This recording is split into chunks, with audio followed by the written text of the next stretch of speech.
Hey, what's up, everybody? BDL44 coming at you with another video. All right, so the score is 68-57. The Lakers are up by 11 at the half in Utah against the Utah Jazz. As predicted, we said that if this game was played a million times out of a million times, the Lakers would be up by 10 or something like that. And they are up by 10 at the half as predicted because it doesn't really matter what variation of Lakers are on the floor tonight. If the Utah Jazz are going to be missing as many players as they are, they just weren't going to have the continuity necessary to really do damage. And so that's what I'm seeing out there. A team that just doesn't necessarily have it, even though they are getting some good play out of some guys. And you have to respect what they're getting. And shooting the ball, particularly. We have been kind of lackadaisical in the defensive end, surprisingly. In the first quarter, I thought we didn't really look that great defensively. But near the second quarter, we started to tighten up what we were doing, and ultimately, with 16 points for Bron, 16 points for AD, 4 assists, I believe, from Austin Reeves. It's about 9 points, I think, as well. Dennis Schroeder, I think, had 9 points. We were getting contributions from pretty much everywhere we needed to. Um, I think the issue, once again, we had lineups on the floor with involving Malik Beasley that were just exploited, and it kept the score close as usual.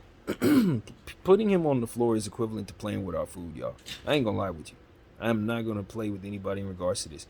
When you have Malik Beasley on the floor, even though he did some good things, he was playing well. It's not about him. It's about what happens around him and what the defense does, the offense does to him.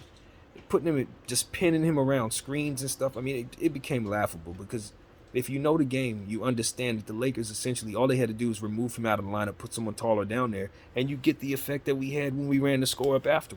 It wasn't that much difference. You just got to put players on the floor that match up properly, that so that teams don't hunt one player on the floor and look for weaknesses that they can attack. It's all it is to do in the NBA. You look for a weakness and you attack it. Malik Beasley is that weakness. Unless he's hitting shots, he's automatically getting attacked on the defensive end. So that's what you saw. Is him running him off of screens and playmaking off of him, pinning him down and doing various things. I thought he had a nice offensive rebound on a key play. I thought he was laying the ball up, playing well. Like I said, he does good things. He's a smart basketball player. It's just that his skill set doesn't allow for anything other than exploitation of his weaknesses in an NBA basketball floor when he's not making shots. It just is what it is, man. We cannot deny that fact. He's a size mismatch out here, man. And because he doesn't have other specialty skills like putting the ball on the floor, point guard skills, stuff like that, he's really just rendered to shooting the ball. So us playing him and asking him to do other things just putting a red dot on him for the defense to target, and we continue to see that dynamic every single night. And Darvin Ham just doesn't understand that. For whatever reason, he doesn't get it, man. And we just keep running this dude out there, and you see it in the score. The score was close. The Utah Jazz were having a good time with everything that took place while he was down there. As soon as we set him down, put size on the floor, and the score just ran all the way up. It's evident every single dang night, y'all. So these are the things that drive me crazy. I don't think we're taking the Utah Jazz seriously as we need to. Ochai Agbaji is shooting the ball very well, as I predicted. Kelly Olynyk is shooting the ball pretty well as well.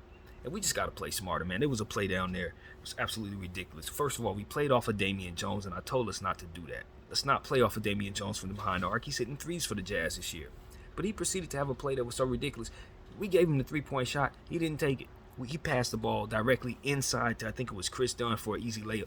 Like, these are the type of things I just don't understand how the Los Angeles Lakers calling themselves the best defensive team in the league when you see nonsense like that in the basketball game that you must win. So these are the type of things I'm looking at. I'm saying, okay, we're up by 11. We're happy. But this game ain't the score. We just ran that up over the last minute and a half of the second quarter. The reality is we've been doing a bunch of dumb stuff for the majority of this first half. And if they had their full spectrum of players, we'd probably be down by 11. So, no, am I a happy Laker fan? Nah. We need to stop playing with our food because we have a big game tomorrow. And if we do any of this in the second half, we could possibly be in a long battle with them that could go into overtime and all kinds of stuff that we really don't need to be doing. So, Utah is playing spirited. We are in for a dogfight in the second half. They're home, they're comfortable, and they're shooting the ball well.